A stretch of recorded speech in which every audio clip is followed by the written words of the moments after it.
And all I need now is intellectual intercourse, a soul to dig the hole much deeper. I have no concept of time, other than it's flying. Alanis Morissette, all I really want.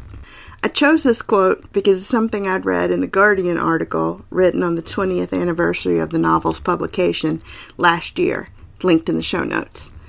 It's one of those strange Jungian serendipities that travels with this dark book. As soon as I'd finished taking notes on that article, I turned on Alanis while organizing my thoughts on it, and there you go. The quote is from Drebes Thornhill, a moderator from a Facebook group dedicated to discussing House of Leaves, and they said, "House of Leaves is a living, breathing thing. It's one of those things you can't relax with until you've discussed it with someone else." And here we are. And there Johnny Truant was, being dragged in the middle of the night into Zappano's apartment by his friend Lude.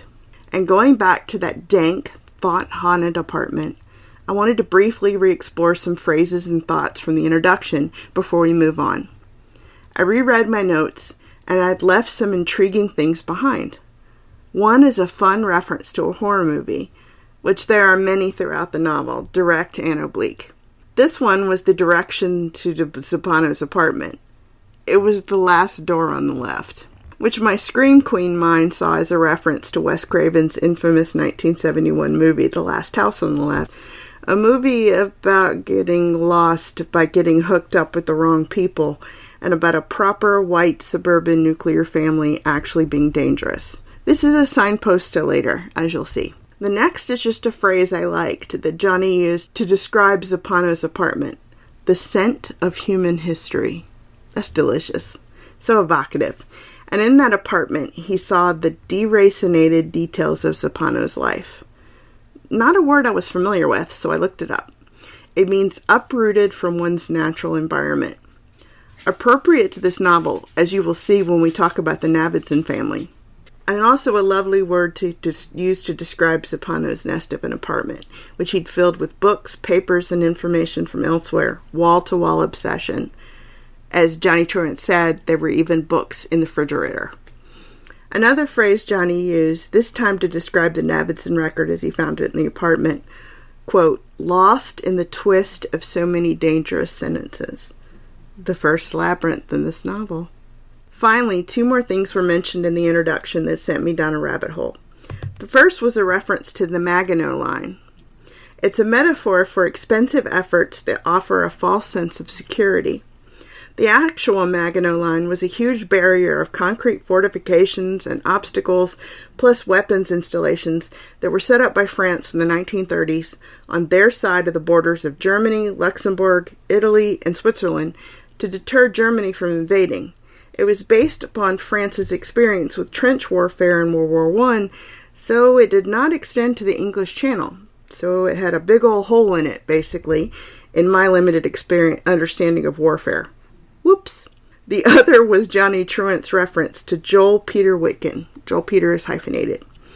He was a controversial American photographer who focused on disturbing themes. He claimed that he witnessed a car accident as a child, the result of which decapitated a child, and that trauma informed his adult work. He focused on death, corpses, and outsiders of his time, intersex individuals, dwarfism, and the disabled and deformed.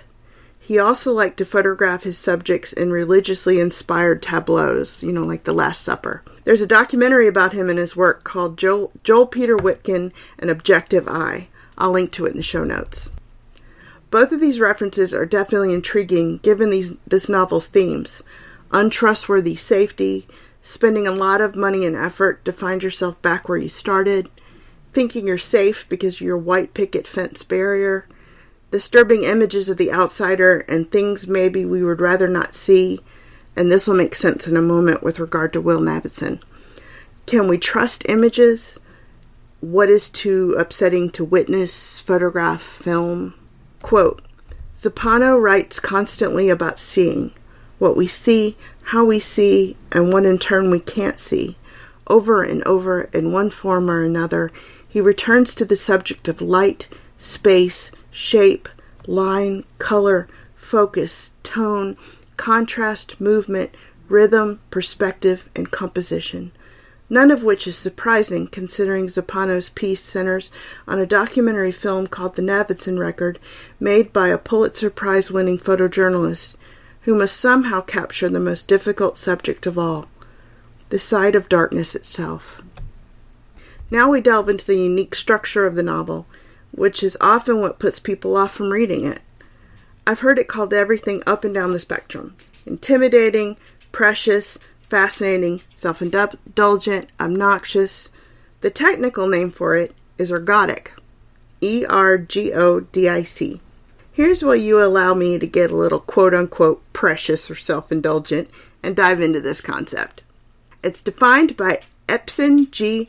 Arseth, which is a great name, in his book Cybertext, Perspectives on Ergodic Literature. Quote, in ergodic literature, non-trivial effort is required to allow the reader to transverse the text. If ergodic literature is to make sense as a concept, there must also be non-ergodic literature, where the effort to transverse the text is trivial, with no extra nomadic responsibilities placed upon the reader except, for example, eye movement and the periodic or arbitrary turning of pages. Unquote. Extra nomadic being an awesome word, meaning occurring outside the confines of human thought, which perfectly describes the Navidson's house and the Navidson Record to a great extent. Any document that makes the reader lose touch with reality could be described as extra nomadic, yes? And it's not, my accent, it's not nomadic, like a nomad, it's N-O-E. So it's E-X-T-R-A-N-O-E-M-A-T-I-C. I know sometimes I tend to slur words because of fatigue and because of my southern accent, so I want to make sure I got that one right. The word ergodic is from the Greek ergon, which means work, and hodos, which means path. The path requires work from the walker. I love words. The third word of note in Arseth's work is cybertext. That originated with Bruce Boston, a speculative fiction poet. In reading cybertext, each reader obtains a different outcome based upon the choices they make while reading it. So think of those Choose Your Own Adventures book. If you want to pull a sword, turn to page 26. If you want to sheath your sword, turn to page 28. Cybertext has navigation options and a feedback loop between the reader and the book. Here's how House of Leaves qualifies. You can choose to read the subtitles later, at the end of the section, then go back and read that section's subtitles, or you can read each subtitle and each subtitle's subtitle in order as you go. They're layered. You can explore the frontispiece image and the small images on the spine in great detail before you read the book as you read, or you could avoid them until after you read the novel, after which you can go then explore them and the internet's theories on them, and so on and so on. To quote Johnny Truant, describing Zappano's documentation of the Navidson Record, endless snarls of words, sometimes twisting into meaning, sometimes into nothing at all, frequently breaking apart, always branching off into other pieces I'd come across later. On old napkins, the tattered edges of an envelope, once even on the back of a postage stamp. Everything and anything but empty, each fragment completely covered with the creep of years and years of ink pronouncements, layered, crossed out, amended, handwritten, typed, legible, illegible, impenetrable, lucid, torn, stained, scotch-taped, some bits crisp and clean, others faded, burnt, or folded and refolded so many times the creases had obliterated whole passages of God knows what, sense, truth, deceit, a legacy of prophecy or lunacy or nothing of the kind, and in the end achieving, designated, describing, recreating, find your own words. I have no more, or plenty more, but why? And all to tell what? A great example of cybertext is the poetry prose of Ellen Hopkins. She writes really thick novels in poetry form about the experiences of teenagers struggling with addiction, family strife, and mental illness. Some of her poems can be read in two different ways, left to right and up to down, as you usually read text written in English, and also by only reading the text isolated on the right-hand side of the page, or by only reading the first word of each line. The poem thus becomes two different poems. You can choose to read both then and there, or come back to the second one later, or neglect the second one altogether. The book becomes different books depending upon the reader's actions. I will link to her thoughtful and beautiful books in the show notes and the website entry for this episode. So House of Leaves is ergodic and extra-nomadic subtext because of the nature of its text and the text format and typography. And I'll post pictures online as we delve deeper. There are footnotes and footnotes of the footnotes. There are blank pages with purpose. There are pages with only 1 or 2 words designed to draw you in further as moments of silence. There are pages where the text is written in a square, and so on. The cover itself is ergodic. As I described in the first episode, there's a labyrinth printed on it that can only be seen in certain light or if the book is tilted a certain way. Also, the presumed slipcover is cut in such a way so that it's too short for the book itself. It folds inside the cover, but if you try to fit it the way a slipcover normally does, it folds the book completely out of true. The front cover and slipcover are also shorter than the book itself. It seems nothing fits to true in the Navidson Record or the Navidson house. The book literally has the design of a labyrinth. You get lost inside it, and many readers wander back and forth, flipping to references and footnotes to previous and further chapters. The book is its own maze. The typography is part of the ergodic design as well.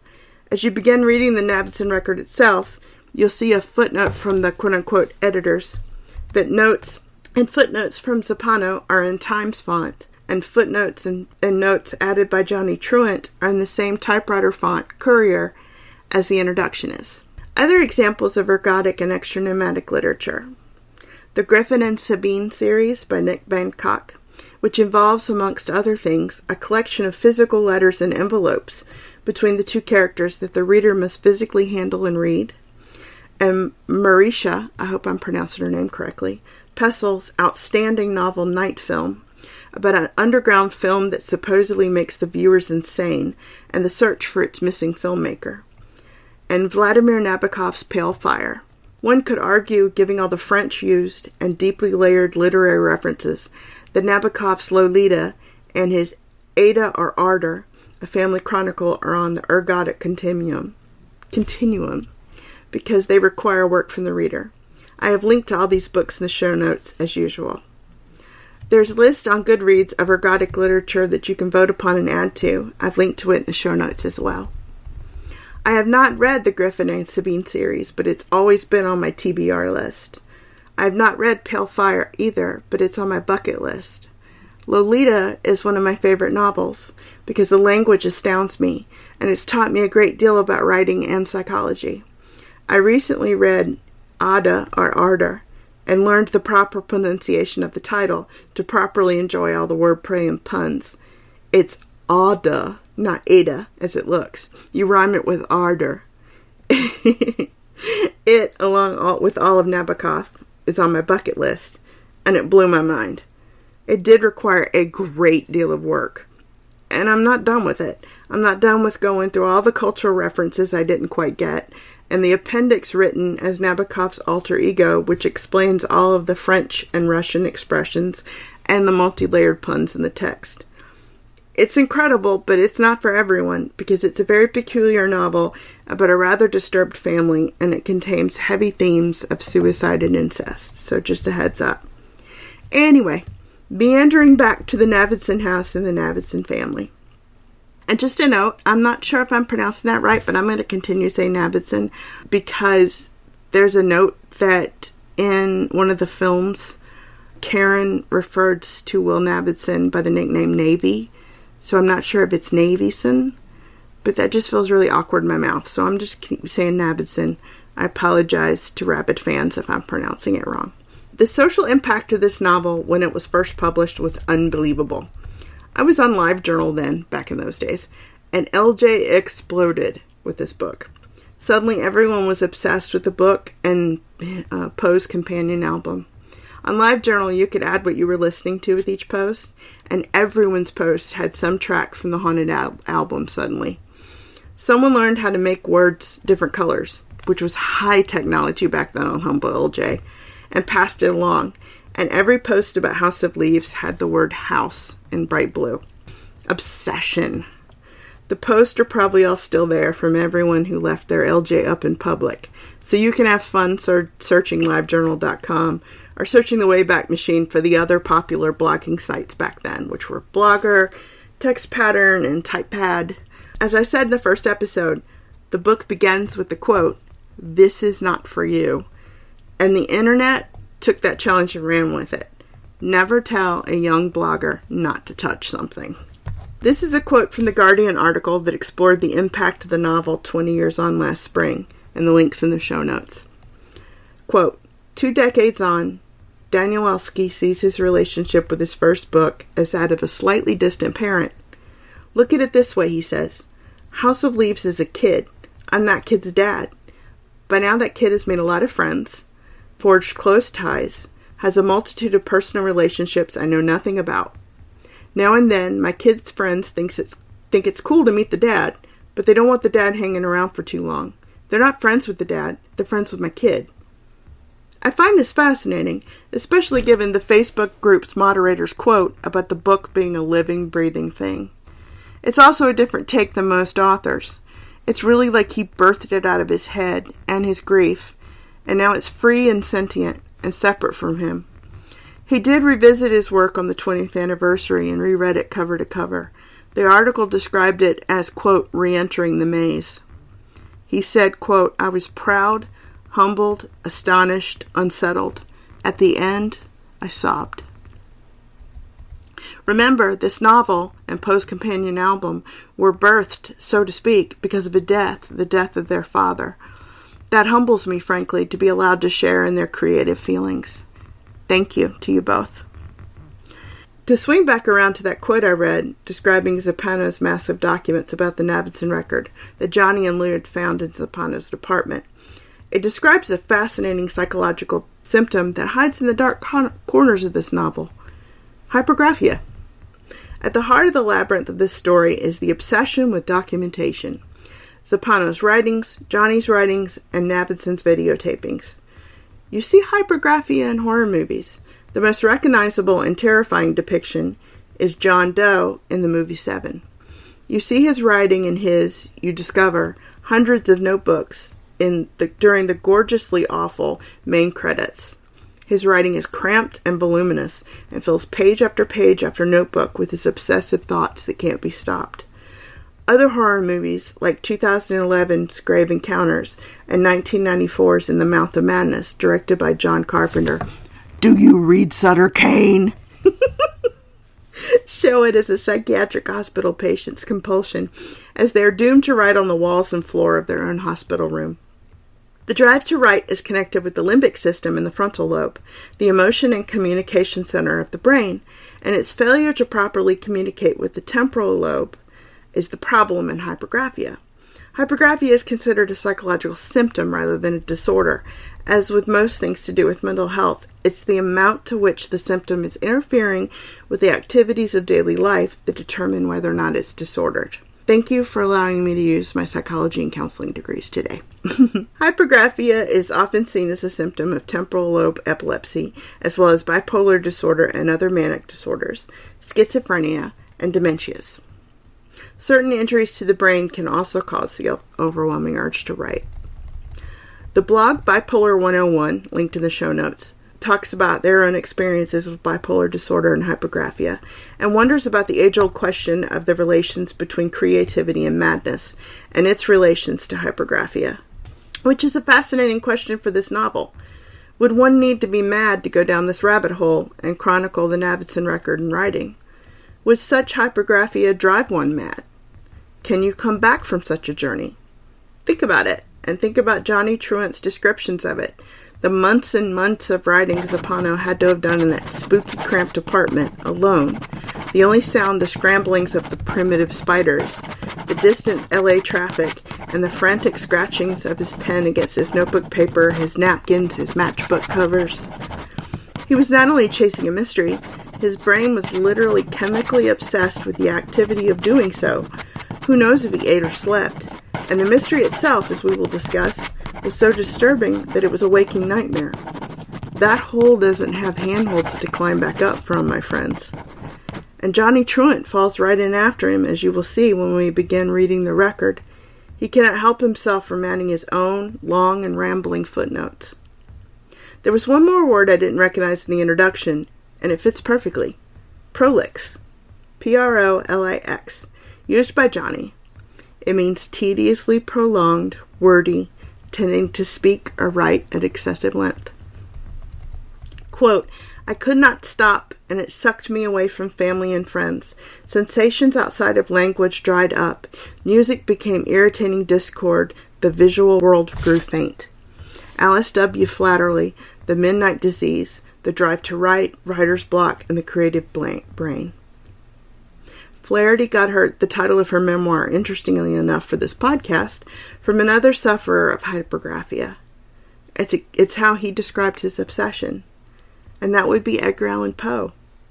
Everything is connected, as I always say, especially, it seems, when it comes to this eerie novel. Another Jungian House of Leaves connection is not only hypergraphia, but hypergraphy, which is the combining of text with visual material. This novel, about a hypergraphic character, is a study in ergodic hypergraphy. I love serendipity and I love wordplay, but y'all know this. I'm having such fun. So, with all this high strangeness in mind, we began reading the Navidson Record itself, which the book has told us not to do. This is not for you. Now, there may be some confusion. The title, The Navidson Record, refers to both Zappano's and Johnny Truant's collections of writings on the subject of Will Navidson's film and to the film itself. I will try to be precise as I can as we go along as to which I'm referring. This universe gets willfully blurry. So for this episode, I'm talking about the first 3 sections through page 18. I will definitely speed up as we go along, but this first part explains what the film is and its place in time and space and who the Navidson family is, so I felt it was good to linger here. As always, I'm not going to spoil everything, and I'm leaving lots of items for you to discover. More serendipity. Will Navidson, when the films that make up the records were shot, and I'll explain that in a minute, was my age. He's 48. Or the footnote says they determined him to be 48, which I found interesting language. I'm 49. Also, their demented domicile, which, as you know, is my personal term for any house that is not right, on Ash Tree Lane, is in Virginia, which is where I live. So the Navidson family is Will, a photojournalist who won the Pulitzer Prize for a disturbing wartime photograph. He was often away for work trips that became extended. His longtime partner is Karen Green, 37, a successful model. They've chosen to move to this small Virginia town and this house to start over and get away from the city. They have both promised to stay home. He has grants to make a documentary about starting over in small-town life, a nuclear family nesting in their new home, and he places cameras all over the house like in a paranormal activity movie. Note, this was written decades before one of those movies. I'm just making the visual reference. They have 2 children, Daisy, 5, and Chad, 8. The other people seen and or heard in the videos are Will's brother, Tom, and Will's friend, Billy Preston. Will and Karen also agreed to do FaceTime video diaries for the documentaries with their own cameras. All of this footage, plus the oddities to come, become the movie The Navidson Record. The date is approximately April 1990. So that would be 1 month before I graduated from high school, which is apropos of nothing, except more serendipity. So much of this novel is prescient. One of the first quotes worries about what would become deep fakes. For those of you who don't know what a deep fake is, a skilled editor can now insert someone into someone else's place in a movie. Look up Jim Carrey in The Shining. His face has replaced Jack Nicholson's in a scene, and to me, the implications of this technology are deeply disturbing. This is the quote from page 3. This leading obsession, validate or invalidate the reels and tapes, invariably bring up a collateral and more general concern, whether or not with the advent of digital technology, image has forsaken its once impeachable hold on the truth. Will Navidson, of course, did not care what the many, many pundits and critics said, and remained afraid of the house on Ash Tree Lane. Quote, Will Navidson, however, remains stalwart in his insistence that the documentary should be taken literally. As he himself says, "All this, don't take it as anything else but this. And if one day you find yourself passing by that house, don't stop. Don't slow down. Just keep going. There's nothing there. Beware." I am really interested in Will's use of the word nothing. I think it's positive with meaning, as in a nothing. The first the public hears of the Navidson family and what becomes of the film, The Navidson Record, are 2 VHS tapes. The first is the 5.5-minute hallway. The second, which the public learns about a year later, is called Exploration Number 4.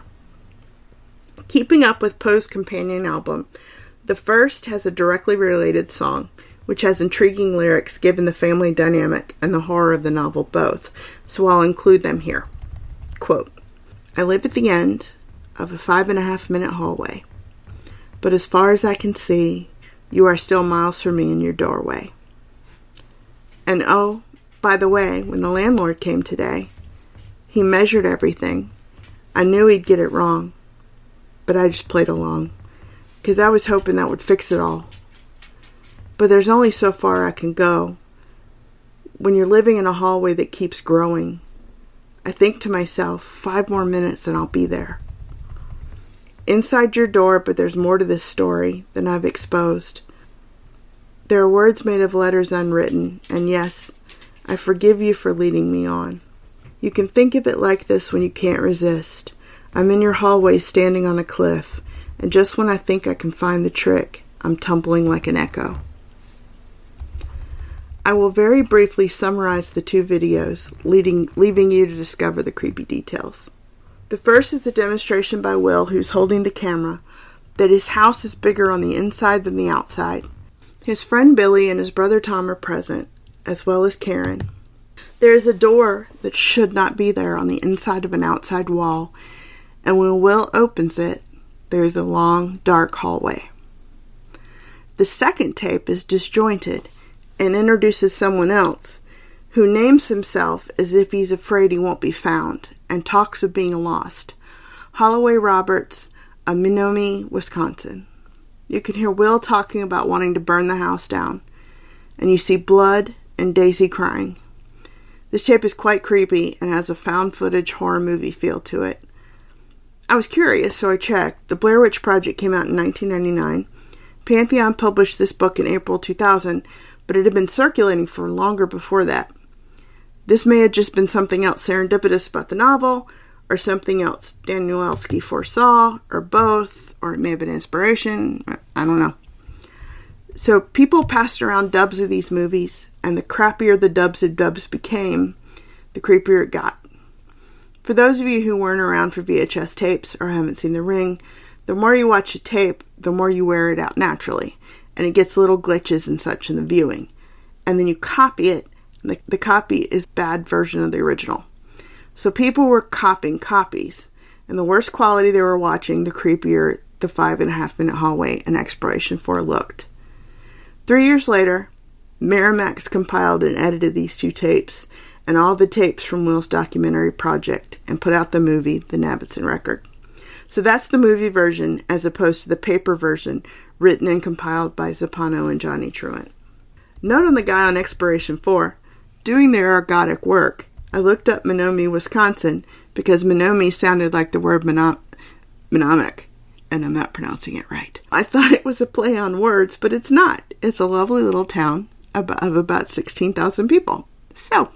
So the 2 tapes were an underground obsession, just like the original edition of this novel were amongst Danielewski's friends and friends of friends. Its sheaf of papers echoing Zappano's sheaf of obsession.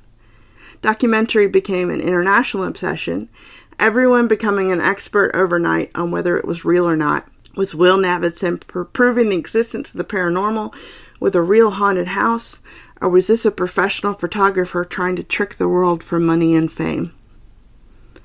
One more rabbit hole before I end this episode.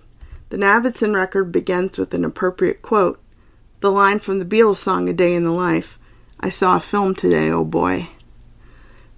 This song, I found out, was in part inspired by John Lennon's reading a story in the newspaper about the heir to the Guinness fortune, Tara Brown, dying when he crashed his car into a parked van.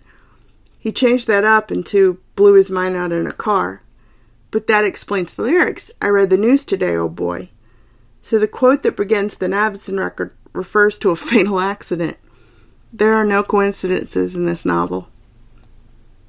I hope you've enjoyed the second episode in the series. The third is coming shortly because, like all parties involved, I'm obsessed. I promise not to go down any new hallways that appear. But I leave you with this question. If you, like Will and Karen, found an impossible doorway in your home, would you open it? Would you enter it? Until part 3, remember that I am uploading all scripts and ad-free feed to Patreon. All episodes will eventually be uploaded. Thank you for all your continued support in this, my 5th year. Also remember that I love you and stay safe. Quote, if finally categorized as a Gothic tale, contemporary urban folk myth, or merely a ghost story, as some have called it, the documentary will still, sooner or later, slip the limits of any one of those genres. Too many important things in the Navidson Record jut out past the borders. Where one might expect horror, the supernatural, or traditional paroxysms of dread and fear, one discovers disturbing sadness, a sequence on radioactive isotopes, or even laughter over a Simpsons episode.